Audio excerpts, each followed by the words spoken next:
Hi friends! So about a week ago I went to a live storytelling event in Seattle. It's something that I've wanted to do for a long time, inspired by friends like Sweeney and Leslie who have done the thing in real life. And I had a story that I'd been writing in my head and on various bits of paper for about a year that I wanted to finally tell. So I walk into the coffee shop 15 minutes early and already every seat in the place is full. I have to squeeze through rows and step over bags and ankles to get to the front of the room to put my name in the mythical coffee pot of power and attention. They alternated between regulars, people who come to the event all the time and always tell a story, and newbies like me. So every time another name was called, I got this fizzy feeling in my chest, both hoping that it was me and dreading that I would have to go up there and then just go blank. So about 8 stories later, the host came up with one more name in his hand and announced that he would be the final newbie of the night. And then I felt this little drop of disappointment until he closed it out with, "Please welcome Taylor." Gender neutral names, they'll get ya. Telling a story out loud is not the hard part. I've already done that a good 330 times. For the first couple minutes, I was mostly focused on making sure my mouth was close enough to the mic, and then I got to a line that was, particularly funny. And when the crowd laughed, I reacted as if a cat to a cucumber. See, I'd been nervous about the people, so I knew they were there, but I wasn't used to people reacting to my talking, and I didn't know what to do. Do I pause and wait for them to stop? Do I just keep going?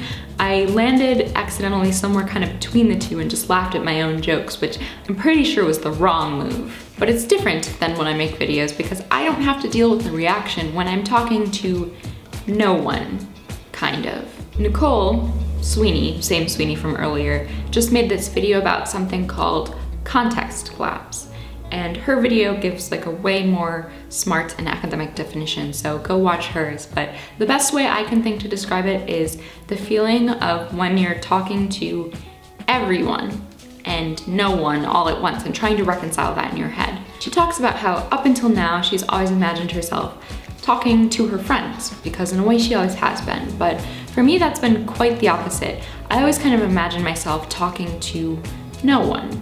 But context collapse, that's not exactly true, because the reason that I was going to a storytelling event in the first place was that it was a story that I didn't feel like telling here for all of the internet and anyone to see forever. Like, I know I have family members who watch these, but I have to pretend that they don't, otherwise I'd get too in my head about what they think to write. Because I talk differently to you than I would to my mom, unless, of course, the you here is my mom. It's like a philosophical version of the thing where you're talking to somebody on the phone and there's an echo and pretty quickly your brain kind of just short circuits itself and you can't talk at all. I'm just much more comfortable talking to strangers. And maybe that's because for someone who puts all her thoughts on the internet, I'm a pretty private person in the physical world.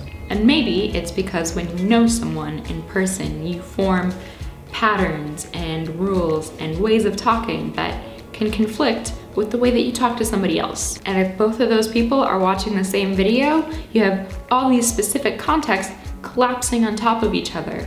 But you can't code switch your way out of a YouTube video. You can't make anything for everyone. So when I'm speaking to a camera, I'm speaking to someone I've never met, somebody for whom I have no context at all. So tell me in the comments, when you talk on the internet, who are you talking to? If you like this video, you can subscribe if you're so inclined. You can also find me on all my social medias in the links below, and I will see you next week. Bye!